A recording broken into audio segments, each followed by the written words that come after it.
सबसे पहले तो ये समझना बहुत महत्वपूर्ण है कि मुक्तिबोध और त्रिलोचन दोनों जिस एक कॉमन प्लेटफॉर्म पर खड़े थे, वो कॉमन प्लेटफॉर्म क्या था? वो सामान्य सहज चेतना, सामाजिकता, वैचारिकता, बौद्धिकता, संवेदनात्मकता क्या थी जिसमें ये दोनों कवि एक साथ खड़े थे? किन परिस्थितियों में इन लोगों ने काम शुरू किया? इनके विचारों की, इनकी बौद्धिकता की, इनकी संवेदनात्मकता की मुक्तिबोध ने दो बिल्कुल ही नए पद हिंदी को दिए और भारतीय भाषाओं को दिए। ज्ञानात्मक संवेदन और संवेदनात्मक ज्ञान की जो उत्पत्ति है वो क्या थी, कैसी थी? ये याद करना बहुत ज़रूरी है कि जिस वर्ष इन दोनों महाकवियों का जन्म हुआ वो वर्ष बोल्शेविक क्रांति का वर्ष है। 1917 सोवियत संघ में एक महत्वपूर्ण वैचारिक सामाजिक क्रांति घटित हुई थी। जाने अनजाने उस जमाने की समस्त चेतना पर उसका गहरा प्रभाव पड़ रहा था। अभी इस बात की खोजबीन चल रही है कि हिंदी में 1917 से 1922 के बीच पहले 5 वर्षों में बोल्शेविक क्रांति के संदर्भ में क्या क्या लिखा गया और क्या रिस्पांस हिंदी के और भारतीय लेखकों का रहा। 1917 बोल्शेविक क्रांति का वर्ष है। सोवियत संघ में ये घटना घट रही थी और 1917 ही भारत में भारतीय स्वतंत्रता संग्राम का एक नया दौर शुरू करने वाली एक बहुत ही महत्वपूर्ण घटना का वर्ष है और वह है चंपारण सत्याग्रह। भारतीय स्वतंत्रता संग्राम और नवजागरण का एक युग 1917 में खत्म हो जाता है और महात्मा गांधी के भारतीय सामाजिक परिदृश्य में और राजनीतिक परिदृश्य में उपस्थित होने और वह भी चंपारण सत्याग्रह से उपस्थित होने से एक बुनियादी फर्क पड़ता है। तो एक तरफ बाहर बोल्शेविक क्रांति जिसका गहरा असर पड़ रहा है, जिसका असर नेहरू पर पड़ता है, जिसका असर अंबेडकर पर पड़ता है, जिसका असर भगत सिंह पर पड़ता है, जिसका असर नरेंद्र देव पर पड़ता है, जिसका असर हिंदी के लेखकों प्रेमचंद और तमाम उस जमाने में लिख रहे और अभी उभरने वाले लेखकों पर पड़ता है। ये दोनों जो बहुत महत्वपूर्ण घटनाएं हैं, ये दोनों महत्वपूर्ण घटनाएं एक बीज की तरह इन दोनों लेखकों के भीतर मौजूद है। ये बिल्कुल ठीक है कि दोनों में से किसी ने भी चंपारण सत्याग्रह पर कुछ विशिष्ट नहीं लिखा है, लेकिन जो चेतना उनकी है वो इन दोनों घटनाओं से बनती है। आपको ये भी याद रखना होगा कि ये इन दोनों लेखकों का पहला लेखन जिन वर्षों में छपकर आता है, मैं कहूँगा कि 34-35 से लेकर 44-45 के बीच, ये जो वर्ष हैं ये स्वतंत्रता संग्राम की एक दूसरी तरह की गहमा गहमी के वर्ष हैं, जहाँ स्वतंत्रता संग्राम अमीर पूंजीपति बड़े लोगों के नेतृत्व के बावजूद धीरे धीरे क्रमशः साधारण जनता के हाथों में चला जा रहा है। यानी स्वतंत्रता आंदोलन जन आंदोलन बनने की प्रक्रिया में बहुत तेजी से आगे बढ़ता है 1935 से 45-46 के बीच। इसलिए स्वतंत्रता आंदोलन इन दोनों लेखकों की पृष्ठभूमि में है। इसके साथ एक ऐसा हिस्सा जो आजकल तो इतिहासकार उसे स्वतंत्रता आंदोलन का हिस्सा मानते हैं, लेकिन पहले उस जमाने में नहीं मानते थे, और वो हिंदुस्तान के किसान आंदोलन, हिंदुस्तान का जो अंबेडकर के नेतृत्व में जो दलित आंदोलन चल रहा था वो दलित आंदोलन, और भगत सिंह, चंद्रशेखर आज़ाद, अशफाक उल्लाह खां इत्यादि हमारे बहुत ही बड़े विचारकों और नेताओं के नेतृत्व में जो एक समाजवादी युवाओं का और समाजवादी छात्रों का जो एक आंदोलन शुरू हुआ था वो भी कहीं ना कहीं पृष्ठभूमि में था। तो स्वतंत्रता आंदोलन, किसान आंदोलन, दलितों के आंदोलन, मजदूरों के आंदोलन जो औद्योगिक बस्तियों में हो रहे थे, नागरिक आंदोलन, ये इन सब में एक बिल्कुल भिन्न किस्म का उभार उस जमाने में दिखाई दे रहा था, जो इन दोनों लेखकों के वैचारिक पृष्ठभूमि के रूप में पीछे से बहुत ताकतवर तरीके से मौजूद है। अभी जब मैं आगे आऊंगा तो इसके बारे में कुछ बातें कहूंगा। इधर अब देखें कि साहित्यिक जगत में क्या हो रहा है, क्योंकि अंततः एक लेखक का संबंध एक भाषा से और भाषा की साहित्य परंपरा से होता है। कोई भी लेखक, चाहे वो जिस विचारधारा को मानता हो, चाहे जिस वो दर्शन को मानता हो, विचारधारा और दर्शन बाहर उसके अपने समाज में पैदा हुआ हो या बाहर के कहीं के समाज से चलता हुआ हम तक आया हो, लेकिन एक लेखक को अंततः लेखक होना होता है अपनी भाषा में, अपनी साहित्य परंपरा के बीच उसे काम करना होता है। और इसका बहुत गहरा प्रभाव पड़ता है, क्योंकि कोई भी लेखक निर्वात में खड़ा होकर काम नहीं कर सकता, शुरू नहीं कर सकता, विचार नहीं कर सकता, बातें नहीं कर सकता।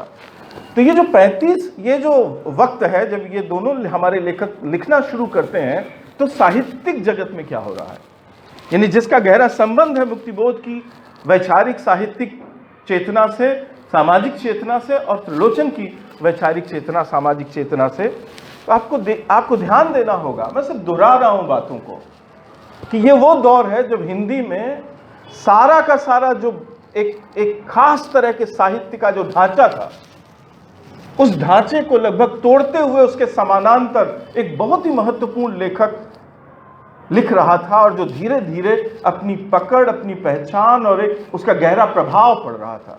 एक ऐसा लेखक जिसने भविष्य पर सबसे अधिक गहरा असर डाला, और वो लेखक प्रेमचंद। ये इन दोनों लेखकों ने जब अपनी विचार चेतना की आंख खोली होगी, तो प्रेमचंद गोदान लिख रहे थे 1936, प्रेमचंद कफन लिख रहे थे 35-36, सदगति लिखी जा रही थी, पूस की रात, ठाकुर का कुआं और महाजनी सभ्यता जैसा लेख लिख रहे थे। ये सब हिंदी में उसी दरमियान लिखा जा रहा था, जबकि मुक्तिबोध और त्रिलोचन दोनों अपनी विचार चेतना निर्माण की प्रक्रिया में होंगे। ये वो दौर था जब प्रगतिशील आंदोलन अपने छुटपुट वैचारिक प्रभावों को इकट्ठा करते हुए 1936 में एक संगठित आंदोलन के रूप में सामने आ रहा था। हम सब जानते हैं कि हमारे इन दोनों कवियों का बहुत गहरा संबंध साहित्य के भीतर और साहित्य के बाहर जिस एक आंदोलन से है, वो आंदोलन प्रगतिशील आंदोलन है। ये प्रगतिशील आंदोलन, इस आंदोलन का गहरा संबंध प्रेमचंद से भी है, और प्रेमचंद की समूची उस चेतना से जो है जिसने साहित्य में एक बिल्कुल नया अवान्तर उपस्थित किया। क्योंकि जो इससे पहले की जो साहित्य परंपरा है हिंदी की, तो 1000 साल की साहित्य परंपरा, उसमें प्रेमचंद बिल्कुल एक प्रस्थान, उसी विचार चेतना का एक ज्यादा व्यवस्थित, सुसंगत, ज्यादा वैचारिक, ज्यादा रैशनल फॉर्म प्रगतिशील आंदोलन है, और वो उस दरमियान। और जो लेखक प्रेमचंद की विचार चेतना और प्रगतिशील चेतना से सीधे संबद्ध नहीं थे, वे लेखक भी भीतर से बदल रहे थे। ये बहुत ही दिलचस्प है कि छायावाद के लेखक भी इस दरमियान 1932, 33, 34, 35, 36, 37, 38 में भीतर से बदल रहे थे। जयशंकर प्रसाद जैसा बड़ा लेखक, क्योंकि छायावाद में जो सबसे दो बड़े लेखक हैं, निराला और जयशंकर प्रसाद का लेखन भीतर से बदल रहा था। वे कामायनी लिख रहे थे। ये बहुत ही महत्वपूर्ण किताब है, 1936 में छपती है, और मुक्तिबोध के लेखक का, उसके विचारक का, उसके आलोचक का जो जीनियस है, जहां जाकर आप निस्तब्ध हो जाते हैं एक आलोचक की प्रतिभा के सामने, एक रचनाकार की प्रतिभा के सामने, जहां आप स्तब्ध हो जाते हैं, क्योंकि ऐसी चीजें आपकी परंपरा में पूर्व रूप में मौजूद नहीं है। मुक्तिबोध की 2 आलोचना पुस्तकें, एक साहित्यिक की डायरी,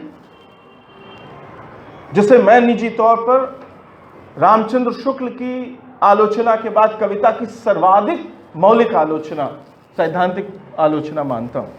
और मुझे ऐसा लगता है कि जैसे समूची भारतीय भाषाओं में उस जमाने में लिखी गई यहाँ तक कि पूरी 20वीं शताब्दी में कविता के एस्थेटिक्स के बारे में और कविता के बारे में इतनी जबरदस्त किताब कोई लिखी नहीं गई है एक साहित्य की डायरी। लेकिन मुक्तिबोध जिस लेखक से आंतरिक संवाद कर रहे थे और जिस पर उन्होंने एक स्वतंत्र किताब लिखी, और वो भी उनकी जबरदस्त वैचारिक प्रतिभा का लोहा मनवाने के लिए पर्याप्त है वो किताब, और वो किताब है कामायनी एक पुनर्विचार। और कामायनी का प्रकाशन 1936 में हो रहा था, जब मुक्तिबोध अपनी शुरुआती कविताएं लिख रहे थे। ये कामायनी कही गई कि छायावाद की सर्वोत्तम कृति है कामायनी, लेकिन ये कामायनी भीतर से क्या है, और जयशंकर प्रसाद का विचार दर्शन भीतर से कैसे दरक रहा है, टूट रहा है, बदल रहा है, इसकी पहचान मुक्तिबोध ने की कामायनी एक पुनर्विचार में। यह किताब कामायनी जो छायावाद में एक भिन्न तरह का डिपार्चर लेने वाली किताब है, वो भी 1936 में। यानी एक तरफ 1936 में गोदान लिखा जा रहा है, दूसरी तरफ 1936 में ही कामायनी लिखी जा रही है। 1935-36 में ही राम की शक्ति पूजा और तुलसीदास जैसी कविताएं लिखी जा रही हैं निराला की। 1935-36 ही वो वर्ष है जब हिंदी में स्त्री चेतना का पहला सशक्त दस्तावेज श्रृंखला की कड़ियां लिखा जा रहा है।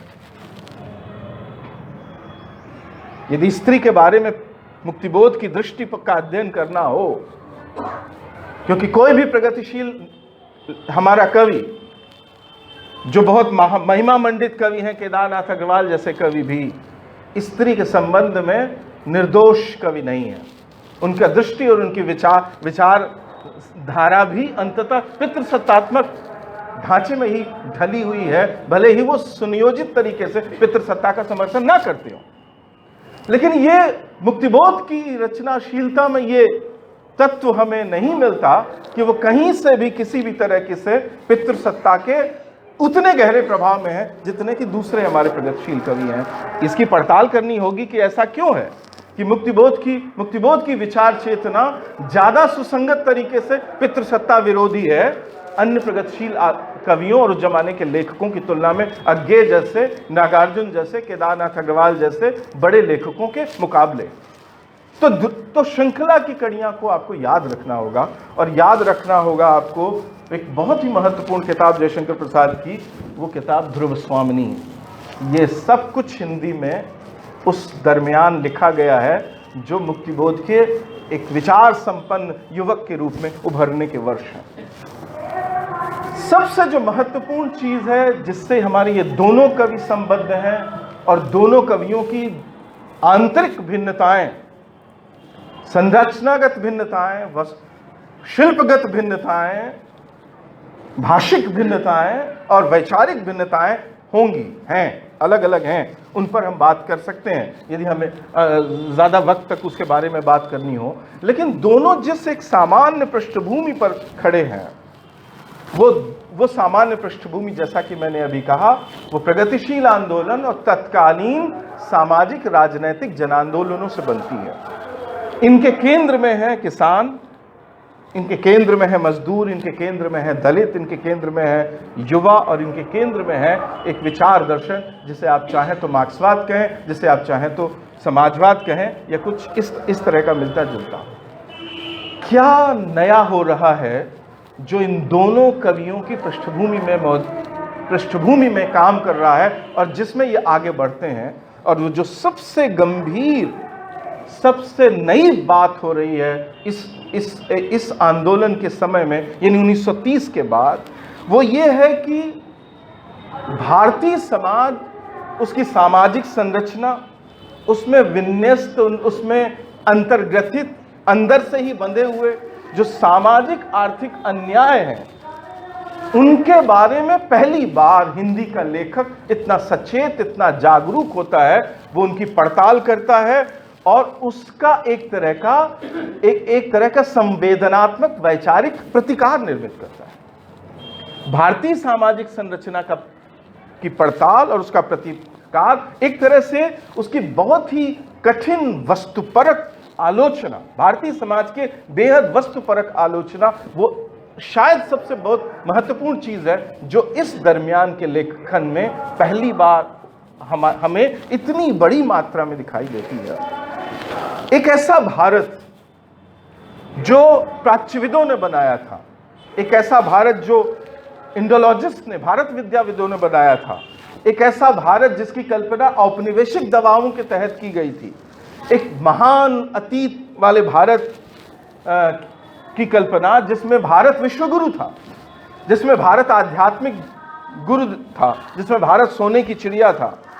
वो जो अतीतोन्मुख पुनरुत्थानवादी लेकिन मृत भारत था, वो किताबी भारत था, वो किताब में था, वो वास्तविक और जीवित भारत नहीं था। वो पूरा का पूरा औपनिवेशिक संरचना में पिछले 100-125 वर्षों में एक जिस तरह का भारत हमारी कल्पना में था, जहां सब कुछ महान था। आप भारत भारती को पढ़ें, आप निराला की कविताओं में, प्रसाद की कविताओं में आप पढ़ें, भारत की वो एक मोहक छवि जो थी। पहली बार ऐसा होने जा रहा था, ऐसा हो रहा था कि हमारे लेखक उस अतीत की उस कल्पना से, उस अतीत मोह से, उस पुनरुत्थान भावना से बाहर निकलकर जो जीवित भारत था, जो सामने मौजूद था, जहां शोषण था, अन्याय था, दमन था, अत्याचार था, जहां भीतर और बाहर लोग भयानक निर्धनता, गरीबी, जहालत, अशिक्षा से मारे हुए थे। अपने ही लोगों को कई हजार सालों से मनुष्य होने के अधिकार से जो वंचित किए हुए थे। ये सारे के सारे कठिन और कठोर सवाल जो भारतीय समाज की सामाजिक आलोचना से संबद्ध थे, जो अतीत की उस मोहक कल्पना में खोए हुए थे।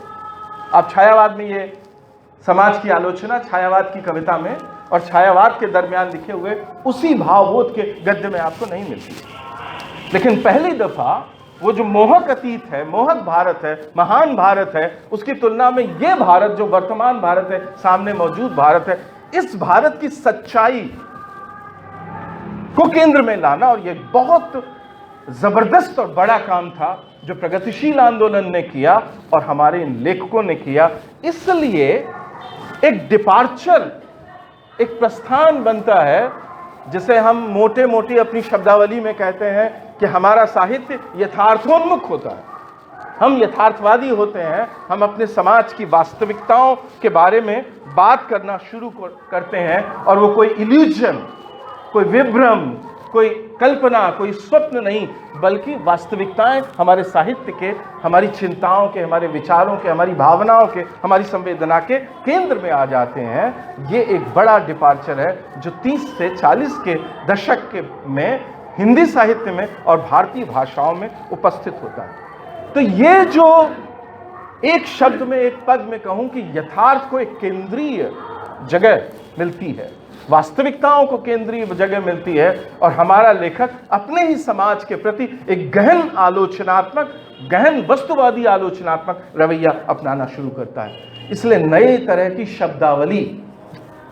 नए तरह के प्रत्यय, नए तरह की भाषिक संरचना, नए तरह के वाक्य जो इससे पहले के लेखन में मौजूद नहीं थे, वो सब शुरू करते हैं। ऐसा नहीं कि ये सिर्फ एक विचार के बदल जाने की बात है, ये भाषा भी भीतर से बदल रही है, वाक्य रचना भी भीतर से बदल रही है, हमारे रूपक भी बदल रहे हैं, हमारी कल्पनाएं भी बदल रही हैं, और वो सब कुछ भीतर से बदल रहा है। साहित्य में जो चरित्र आ रहे थे वो चरित्र बदल जाते हैं। अभी साहित्य के चरित्र के केंद्र में मनु थे, अभी साहित्य के केंद्र में तुलसीदास का चरित्र था, उससे पहले कृष्ण थे, राम थे, साकेत था, प्रियप्रवास था, और तमाम इस तरह के चरित्र थे। और अब जो केंद्रीयता है वो किसे मिल रही है? वो बबूल को मिल रही है। अब वो केंद्रीयता चंपा को मिल रही है, अब केंद्रीयता नगई मेहरा को मिल रही है, अब केंद्रीयता भरई को, केवट को मिल रही है, अब केंद्रीयता अवतरिया को मिल रही है, अब केंद्रीयता चित्रा जाम्बोरकर को मिल रही है, अब केंद्रीयता सुअर, मादा सुअर को और बिल्ली के बच्चों को मिल रही है। ये सिर्फ वैचारिक परिवर्तन नहीं है, ये समूचा का समूचा एस्थेटिक्स, समूचा का समूचा सौंदर्य शास्त्र भीतर से बदल रहा है।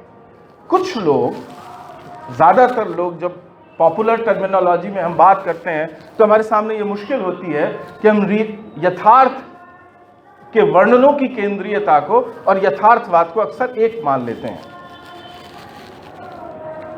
हूबहू जो है उसके वर्णन को हमने यथार्थवाद मान लिया है, लेकिन उसी जमाने के लेखक बताते हैं कि जो है वही उसका वर्णन कर देना, उसका चित्रण कर देना यथार्थवाद नहीं है। उसके प्रति लेखक का एक आलोचनात्मक विवेक, उसका ऑब्जर्वेशन और उसकी एक आलोचनात्मक टिप्पणी भी उसके भीतर मौजूद होनी चाहिए, जिससे उसका प्रतिकार उपस्थित हो।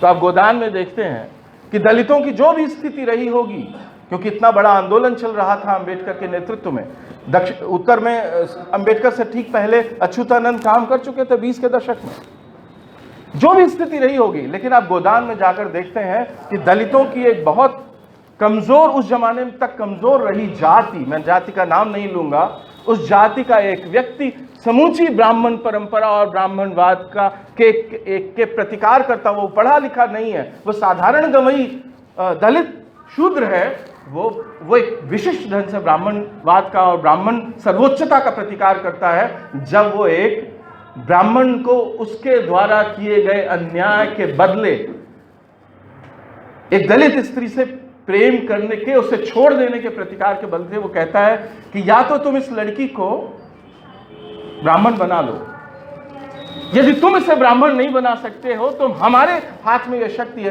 कि हम तुम्हें शूद्र बना सकते हैं।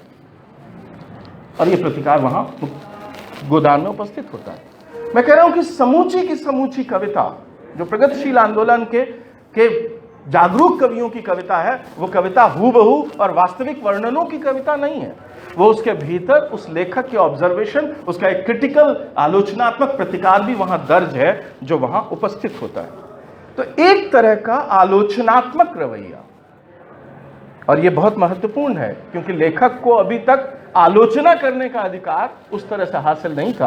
वो नहीं करते थे आलोचना। हमारी समूची की समूची परंपरा में लेखक को जीवन और समाज का आलोचक होना चाहिए, ऐसी कोई परंपरा हमारे यहाँ थी नहीं। छुटपुट हमारे कवि काम करते हो तो ये एक नई चीज आती है। मैं बहुत ही शुरुआती दिनों की त्रिलोचन और मुक्तिबोध की 2 कविताएं कोट करना चाहता हूं।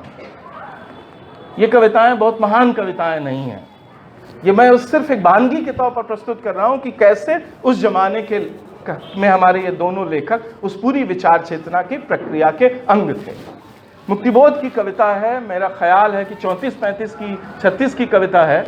ये वो ज़माना है जब मुक्तिबोध मध्य प्रदेश में माखनलाल चतुर्वेदी और बालकृष्ण शर्मा नवीन के प्रभाव में लेखन कर रहे थे, और अभी वो ठीक से उस तरह से विचार संपन्न नहीं हुए थे। उस जमाने की कविता है। इस कविता का शीर्षक है, और यदि आप प्रतिनिधि कविताएं पढ़ते हैं तो उसकी पहली कविता है पूंजीवादी समाज के प्रति। 2 छोटे टुकड़े पढ़ता हूं। पहले बंद से 3 बंदों की कविता है, पूंजीवादी समाज के प्रति।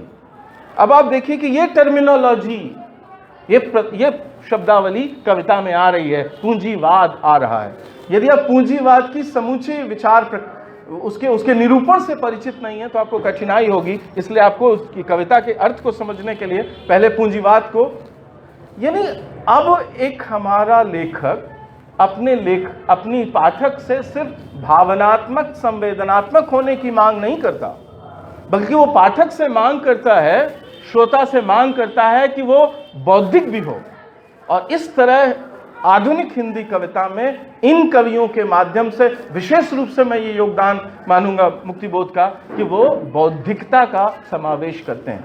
मुक्तिबोध की कविता यदि यहीं किसी एक जगह पर सबसे ज़्यादा महत्वपूर्ण और केंद्रीय प्रस्थान बनाती है तो वो है कि समूची की समूची जो काव्य की आस्वाद प्रक्रिया है, जो रस लेने की प्रक्रिया है, पढ़ने की जो प्रक्रिया है, उस पूरी प्रक्रिया का एक तरह का नकार और एक तरह का समानांतरता मुक्तिबोध उपस्थित करते हैं। अभी भारतीय काव्यशास्त्र में रसवाद के प्रभाव से और फिर रोमांटिक पोएट जो उस जमाने में बहुत पॉपुलर थे और ताकतवर थे, चाहे वो रविन्द्रनाथ टैगोर हो, सुब्रमण्यम भारती हो, और चाहे हिंदी में निराला प्रसाद पंत महादेवी हो, इनके कारण से कविता के भीतर स्पॉन्टेनिटी का, स्वतः स्फूर्तता का बहुत महत्व था और अनुभूति का बहुत महत्व था। और ये एक ऐसी चीज थी कि जो पारंपरिक काव्यशास्त्र है जिसमें रस की केंद्रीयता है, और जो नया मॉडर्न जो क्लासिक फॉर्मेट था रोमांटिसिज्म का, उसमें अनुभूति और स्पॉन्टेनिटी की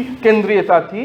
मुक्तिबोध इन दोनों को ही एक तरह से उसके समानांतर खड़े होते हैं, न वो स्पॉन्टेनिटी को महत्व देते हैं, न ही वो उस अनुभूति को महत्व देते हैं, और वो सबसे ज्यादा महत्व देते हैं बौद्धिकता को।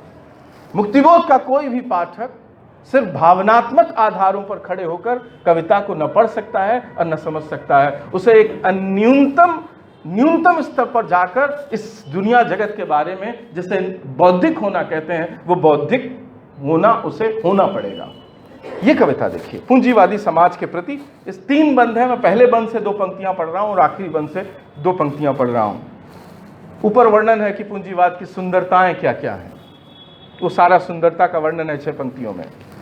इतना गूढ़, इतना गाढ़ सुंदर जाल, इतना गूढ़, इतना गाढ़ सुंदर जाल, केवल एक जलता सत्य देने टाल।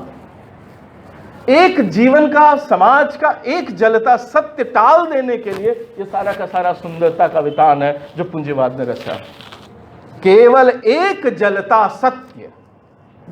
सत्य टाल देने के लिए ये सारा का सारा है। ये बहुत ही शुरुआती दिनों की कविता है मुक्तिबोध की। और अंत में वो कहते हैं, तू है मरण।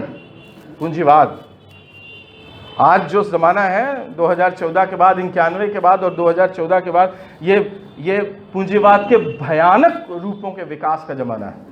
जैसे ग्लोबलाइजेशन, ये नया नव उपनिवेशवादी, नव साम्राज्यवादी जो चेहरा है पूंजीवाद का, उसका वो पूंजीवादी है। ये भी तू है मरण, तू है रिक्त, तू है व्यर्थ, तेरा ध्वंस केवल एक तेरा अर्थ। पूंजीवाद के बारे में इतनी निर्मम टिप्पणी ये 40 के दशक में मुक्तिबोध अपनी सबसे शुरुआती कविताओं में कर रहे हैं। और त्रिलोचन की दुख कविता है उसी जमाने की। आपको मालूम है कि त्रिलोचन एक ऐसे कवि हैं जिन्होंने लगभग राजनीतिक होना अस्वीकार किया है। वो हिंदी की प्रगतिशील काव्यधारा के भीतर एक ऐसे कवि हैं जो अपोलिटिकल पोएट हैं। यदि प्रगतिशील काव्यधारा का कोई अराजनैतिक चेहरा बनता है तो अराजनैतिक कविता के शीर्ष त्रिलोचन है। वो कह रहे हैं, उनके पहले प्रकाशित कविता संग्रह धरती की कविता है। कविता का शीर्षक है, इन दिनों मनुष्य का महत्व कोई नहीं है। पूंजीवाद ने महत्व नष्ट कर दिया सबका, जीवन का, जन का, समाज का, कला का। ध्यान दें, पूंजीवाद ने महत्व नष्ट कर दिया सबका, जीवन का, जन का, समाज का, कला का। बिना पूंजीवाद को मिटाए किसी तरह भी यह जीवन स्वस्थ नहीं हो सकता। ज्ञान विज्ञान से किसी प्रकार कोई कल्याण नहीं हो सकता। यानी ज्ञान विज्ञान समूचा पूंजीवाद की कोठियों के, हवेलियों के दरवाजे पर खड़ा उसकी सेवा में लगा है। वो मनुष्य की सेवा नहीं कर पाएगा जब तक कि ये पूंजीवाद समाप्त नहीं होता। उसी संग्रह की, मैं उस संग्रह से इसलिए चुन रहा हूं क्योंकि ये शुरुआती संग्रह है त्रिलोचन का, 43 में छपा है। और मुक्तिबोध पहले आलोचक हैं जिन्होंने उसकी विधिवत समीक्षा लिखी है। कविता का शीर्षक है, एकाधिकार के पंजे में। यह क्रम रुकेगा नहीं, शोषण थम सकेगा नहीं। जब तक चढ़ा ऊपरी का राज्य है तब तक यह मनुष्य जीवन फूल फल सकेगा नहीं। पूंजीवाद जिस डाल पर बैठता है वही डाल काटता है, सर्वनाश करता है स्वयमेव। त्रिलोचन ने बाद में इस भाषा में बात करना बंद कर दिया। उनकी समूची रचना यात्रा में देखेंगे 12-13 कविता संग्रह हैं। त्रिलोचन में बाद के दिनों में ये भाषा, ये तेवर, ये रवैया, ये राजनीतिक जो वक्तव्य है उसको लगभग उन्होंने समाप्त कर दिया। उन्होंने एक दूसरा इलाका चुना कविता के लिए, और वो इलाका है जो सामान्य और ठहरा हुआ जीवन है। अब देखिए, मुक्तिबोध और त्रिलोचन यहीं से अलग होते हैं। मुक्तिबोध आगे के दिनों में ज्यादा से ज्यादा राजनीतिक और विचारधारात्मक होते चले जाते हैं, लेकिन ये राजनीतिक किसी पार्टी की राजनीति नहीं है। मुक्तिबोध के यहाँ कोई जो पॉलिटिक्स है वो क्लास पॉलिटिक्स है, वर्ग राजनीति है। मुक्तिबोध के समूचे चिंतन और विचार चेतना के केंद्र में है क्लास, वर्ग की अवधारणा के बगैर मुक्तिबोध सोचते ही नहीं है, सोच ही नहीं पाते हैं। वो जिस भी बारे में बात करते हैं, यहां तक कि सौंदर्य शास्त्र जैसे विषय पर बात कर रहे हैं, कविता की आस्वाद प्रक्रिया के बारे में बात कर रहे हैं, वहां भी वो वर्ग से सोचते हैं, मैं और तुम। लेकिन त्रिलोचन ने तो वो धीरे धीरे ज्यादा विचारधारात्मक, ज्यादा बौद्धिक, ज्यादा जटिल सामाजिक संस्तरों की पड़ताल करने वाले एक बौद्धिक कवि के रूप में विकसित होते हैं मुक्तिबोध। लेकिन त्रिलोचन एक दूसरा रास्ता चुनते हैं। त्रिलोचन रास्ता चुनते एक ऐसा भारत जो पूंजीवाद के विकास के बावजूद स्थिर है, शांत है, हलचलहीन है, गतिहीन है, जिस जीवन में कोई परिवर्तन नहीं हो रहा है, वो स्थिर प्राय है। उस जीवन में क्या है, वो कौन सा जीवन का झरना है, वो कौन सा जीवन का स्रोत है जो उस जनता को संभाले हुए है, जो उस जनता को जीने के लिए शक्ति देता है, उस जीवन की पड़ताल। इसलिए त्रिलोचन की कविता मूल रूप से एक स्थिर, शांत, हलचलहीन, गतिहीन, गंवई भारत की, किसानों और मजदूरों के भारत की कविता है। और त्रिलोचन वहीं जाते हैं और वहां वो जीवन के उस झरने की, उस स्रोत की खोज करते हैं जहां वो लबलब भरा हुआ है। इसलिए उनकी कविताओं में आप देखें, वे तमाम कविताएं जो बहुत महान कही गई, नगई, मेहरा और वो, उन सब कविता इतनी गतिहीन कविताएं हैं, इतनी श्लथ संरचना है, इतनी शांत संरचना है कि कई बार अफसोस होता है कि ये इतनी महान कविता क्यों है। लेकिन त्रिलोचन ने उसी को चुना क्योंकि वो खुद त्रिलोचन उसी जीवन का अंग है। एक तरह से जो इंटेलेक्ट है, जो बौद्धिकता है, ये यहाँ दोनों कवि मुक्तिबोध का ज्यादा कंसर्न सामाजिक परिवर्तनों से, सामाजिक हलचलों से, नई विचार चेतना से, जीवन में आने वाले बदलावों से, संघर्ष से, उससे है। इसलिए बहुत गति है उनकी कविता में और बहुत विचार है, बहुत आवेग है उनकी कविता के भीतर। और दूसरी तरफ त्रिलोचन है जो एक शांत जीवन के कवि हैं, गंवई जीवन के कवि हैं, लोक के कवि नहीं कह रहा हूं मैं, क्योंकि लोक का जैसा मोहक रूप अक्सर हमारे आलोचकों ने बना दिया है, त्रिलोचन उस लोक की मोहकता के कवि नहीं। त्रिलोचन के लोक में आप जाएंगे तो उसका कोई मोहक फिनोमेनन आपको नहीं मिलने वाला है। त्रिलोचन उसकी बहुत निष्ठुर पड़ताल करने वाले, बहुत शांत लेकिन निष्ठुर और आलोचनात्मक पड़ताल करने वाले कवि हैं। वहां कोई ग्लैमर उस जीवन के बारे में, उसको कोई महिमा, उसको कोई गरिमा उन्होंने नहीं दी गई है। तो त्रिलोचन एक ऐसी जनता के कवि होकर उभरते हैं जो जनता शांत लेकिन असहाय है। भुरई केवट, लड़ाई का जमाना है, कविता की पंक्तियां हैं। ऐसा जान पड़ा जैसे भुरई निरुपाय और असहाय, आकंठ दुख के अभाव के समुद्र में पड़ा हुआ उसकी विकट लहरों के थपेड़े सह रहा था। इस अकारण पीड़ा का भुरई उपचार कौन सा करता, वह तो इसे पूर्व जन्म का प्रसाद कहता था। राष्ट्रों के स्वार्थ और कूटनीति, पूंजीपतियों की चालें वह समझे तो कैसे। ये जो असहाय जनता है, जो पीड़ा का उत्तरदायित्व तो पूर्व जन्म को दे। आज ये कविता कोई कवि लिखेगा तो फेसबुक पर सैकड़ों आलोचक उसके पीछे पिल पड़ेंगे कि एक बहुत ही पिछड़ी हुई विचार चेतना का प्रतिबिंबन आप कर रहे हैं। लेकिन त्रिलोचन ने यह खतरा उठाते हुए भी उस जनता को चित्रित किया। मैं बहुत ही आसान फॉर्मुलेशन में कहूँ तो मैं ये कहूँगा कि जो त्रिलोचन का जो काव्य संसार है, जो समाज है, वो वही संसार है जिसमें 1936 में लिखे गए प्रेमचंद के उपन्यास गोदान का नायक होरी रहता है। यानी जो समूची विचार चेतना है, उसी स्थिर जीवन की विचार चेतना है जो उनके यहाँ मौजूद है। तो पॉलिटिकली, राजनैतिक रूप से अलग होने के बावजूद, लेकिन वो जो शुरुआत जहाँ से की थी त्रिलोचन की कविताओं में, आगे वो बीच बीच में वो चीज़ें मिलती हैं। जैसे जिस जमाने में आपातकाल के बारे में नागार्जुन बहुत उदग्र कविताएं लिख रहे थे, उसी जमाने में आपातकाल के बारे में त्रिलोचन की कोई टिप्पणी नहीं मिलती। बस एक कविता में एक संदर्भ मिलता है और वो कविता शमशेर के जन्मदिन पर उनको बधाई देते हुए लिखी गई है, जिसमें आपातकाल पर एक बहुत ही गहरी मार्मिक आलोचनात्मक टिप्पणी की गई है। ठीक इसी तरह एक उनकी 1953 की एक कविता श्रृंखला है महाकुंभ 1953, उसमें कुछ आपको राजनीतिक टिप्पणियां मिलती हैं, लेकिन सामान्यतया उसमें कोई टिप्पणी नहीं मिलती। इसके बरक्स मुक्तिबोध, ये जो हमारा भारत है, जो आज का भारत है, समकालीन भारत है, इस समकालीन भारत की ज्यादा से ज्यादा गहरी पड़ताल की तरफ प्रवृत्त होते हैं।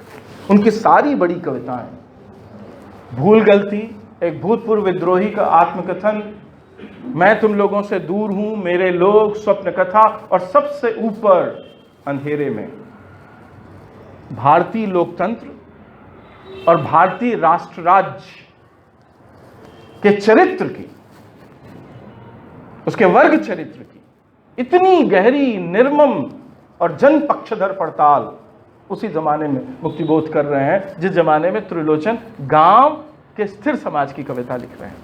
आप अंधेरे में को पढ़िए। अंधेरे में एक ऐसी कविता है जिसमें मुक्तिबोध एक भविष्य दृष्टा कवि की तरह ये देख पाते हैं कि यदि परिस्थितियां ऐसी ही रहीं तो इस देश का भविष्य में क्या होने वाला है।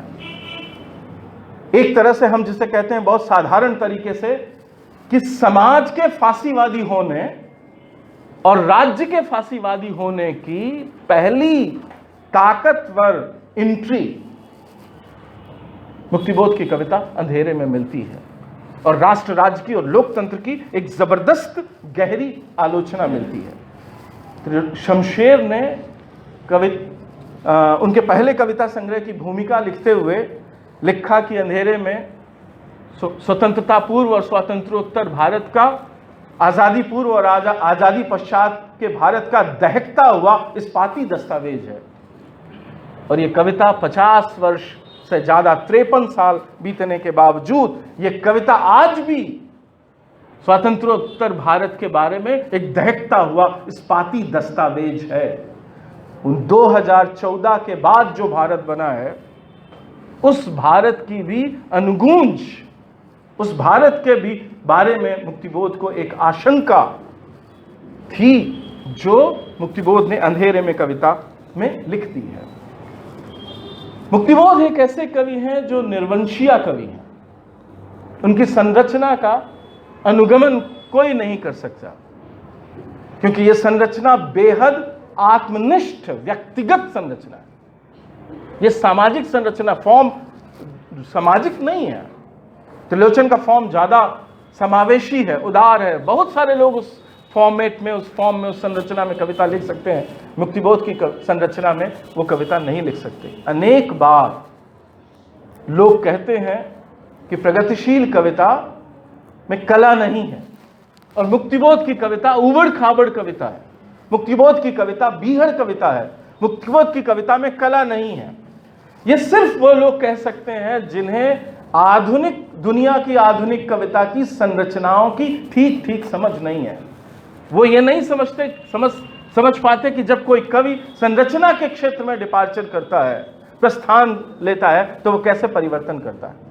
हम आमतौर पर बहुत मीठी, मधुर और बहुत ही सुसंगत, मुकम्मल, पक्की संरचनाओं के आदी रहे हैं। हम गीत के आदी हैं, या महाकाव्य के, प्रबंध काव्य के, इस तरह की संरचनाओं के आदी हैं। हम वे लोग हैं जो पक्के घरों में रहते हैं। लेकिन मुक्तिबोध एक ऐसी संरचना लेकर हिंदी में पहली बार आते हैं जिसकी जो संरचना पक्की नहीं है। वो पक्के घरों की तरह, हवेलियों की तरह संरचना नहीं है जिसमें एक ईंट और दूसरे ईंट को किसी एक सीमेंटिंग एलिमेंट से बहुत गहराई से जोड़ दिया जाता है। मुक्तिबोध की संरचना एक ऐसे घर की संरचना है जिसमें एक ईंट और दूसरी ईंट को एक के ऊपर एक रख दिया जाता है बिना सीमेंटिंग एलिमेंट के, और ये इतनी एक दूसरे से संबद्ध है कि सबसे नीचे वाली ईंट सबसे ऊपर वाली ईंट से कनेक्टेड है। आप पक्की संरचना में बीच की एक ईंट निकालेंगे तो धड़धड़ा कर गिरेगी नहीं संरचना। लेकिन मुक्तिबोध की संरचना यह है कि यदि आप उसमें से बीच से एक कोई ईंट निकाल लेंगे, एक शब्द, एक प्रत्यय, एक वाक्य, एक अर्धाली निकाल लीजिए, तो पूरी की पूरी संरचना भरभरा कर गिर जाती है। इतनी एक दूसरे में गुथी हुई संरचना निर्मित करते हैं मुक्तिबोध, जिसका केंद्रीय जो तत्व है वो है आवेग। ये आवेग है जो मुक्तिबोध की समूची संरचना को खड़ा किए रहता है। इसलिए मुक्तिबोध एक बहुत ही ऊंची कला के कवि हैं। मैं समाप्त करना चाहता हूं इस बात को कि इन दोनों ही कवियों ने वस्तु के क्षेत्र में, केदारनाथ सिंह ने त्रिलोचन के बारे में बात करते हुए एक शब्द का इस्तेमाल किया है, जिस शब्द का इस्तेमाल आचार्य रामचंद्र शुक्ल ने निराला के बारे में किया है। और वह है बहुवस्तु स्पर्शनी प्रतिभा। रामविलास शर्मा, रामचंद्र शुक्ल ने निराला के बारे में लिखा है और केदारनाथ सिंह ने कहा त्रिलोचन के बारे में कि त्रिलोचन की काव्य प्रतिभा बहुवस्तु स्पर्शनी प्रतिभा है। मैं कहना चाहता हूं कि ये दोनों कवि सिर्फ बहुवस्तु ही लेकर नहीं आते हैं कविता के भीतर, बल्कि बहुत सारी नई काव्य संरचनाएं भी लेकर आते हैं। ये काव्य संरचनाएं और उनकी विचार चेतना परंपरा से बहुत गहरे तक संबद्ध है। मुक्तिबोध की एक कविता है, मुझे पुकारती हुई पुकार खो गई कहीं।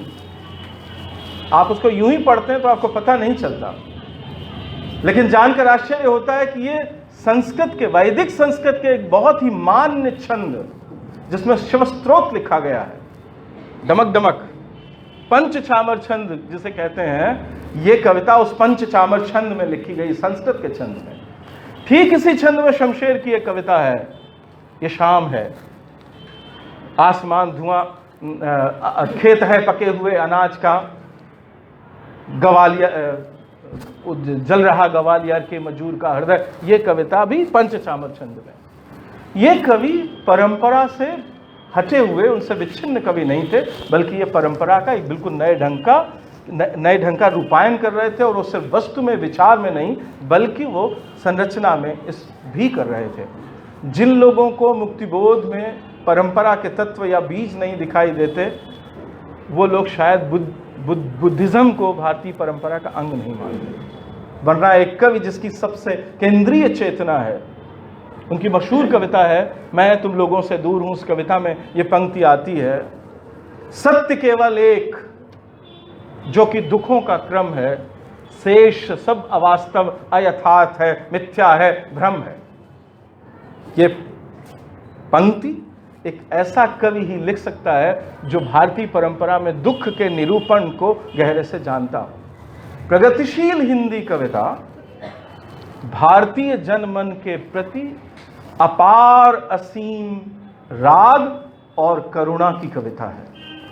और ये करुणा यदि कोई निर्णायक प्रतिमान या मूल्य है, अपने लोगों के प्रति करुणा, भारतीय सामान्य समाज के जनता के प्रति करुणा यदि कोई मूल्य है, यदि करुणा अपने आप में कोई मूल्य है, तो प्रगतिशील कविता भारतीय परंपरा की श्रेष्ठ कविताओं में से एक कविता है। और ये प्रगतिशील परंपरा में जो राजेश जोशी जिसे पंच महाभूत कहते हैं, अरुण कमल जिसे पंचेंद्रिय कहते हैं, 5 कवि केदारनाथ अग्रवाल, त्रिलोचन, शमशेर बहादुर सिंह, नागार्जुन और मुक्तिबोध, इन 5 कवियों में भी करुणा का सबसे बड़ा कवि कौन है? मैं बहुत ही विनम्रता पूर्वक कहना चाहता हूं कि समूची 20वीं शताब्दी की हिंदी कविता में, और जितनी मैंने भारतीय कविता पढ़ी है, उस पूरी भारतीय कविता में सामान्य जनता के प्रति, अपने लोगों के प्रति, निरीह, वंचित, अभावग्रस्त, असंघर्षशील लोगों के प्रति जितनी अपार राग भरी करुणा मुक्तिबोध के भीतर है, उतनी करुणा किसी में नहीं है। 20वीं शताब्दी में करुणा का सबसे बड़ा भारतीय कवि गजानन माधव मुक्तिबोध है। इस तरीके से भी हमें विचार करना चाहिए कि इसी भारतीय परंपरा में करुणा को एक ही रस कहने वाली भी परंपरा रही है। इसी हमारी परंपरा में भवभूति जैसा कवि हुआ है, जो तत्काल नहीं भविष्य में भी उसे कोई समझने वाला मिले तो उसके लिए कविता लिखता है। ये दोनों ही कवि अपने समाज के प्रति से गहरा राग रखते हैं और इसीलिए ये इसे ऐसा का ऐसा बने रहना नहीं देखना चाहते, बल्कि वे चाहते हैं कि समाज में विन्यस्त अन्याय, शोषण की वे समूची प्रक्रियाएं निरस्त हों, संपन्न हों, खत्म हों और एक ऐसा समाज बन सके जहां मेरे लोग, जनता, साधारण लोग ज़्यादा खुशी पूर्वक जीवन व्यतीत कर सकें, जिन्हें स्वतंत्रता, समानता, बंधुत्व और न्याय के बुनियादी हक हों और प्रत्येक मनुष्य, चाहे वो किसी जाति, वर्ण, धर्म या लैंगिकता का हो, यौनिकता का हो, उस सभी मनुष्य को ये सब कुछ हासिल हो सके। इसलिए ये दोनों कवि एक तरह से सिर्फ एक प्रतीकात्मक रूप से नहीं, लेकिन भारतीय जनता के सबसे बड़े कवियों में से एक हैं और उनमें भी जैसे मैं निजी तौर पर समझता हूँ कि आगे आने वाली जो हमारी लड़ाइयाँ हैं, आगे आने वाले जो हमारे संघर्ष हैं समाज के और साहित्य के, उन संघर्षों में हमें ये लगातार हमारे साथ खड़े रहने वाले कवि हैं और लंबी दूरी तक हमारा साथ देने वाले कवि हैं। आप सब ने इतने धीरज से सुना, बहुत बहुत धन्यवाद। आने वाले अतिथियों से मुझे बहुत ज़्यादा पर एक पुस्तक का विमोचन करने का मैं अनुरोध करती हूँ।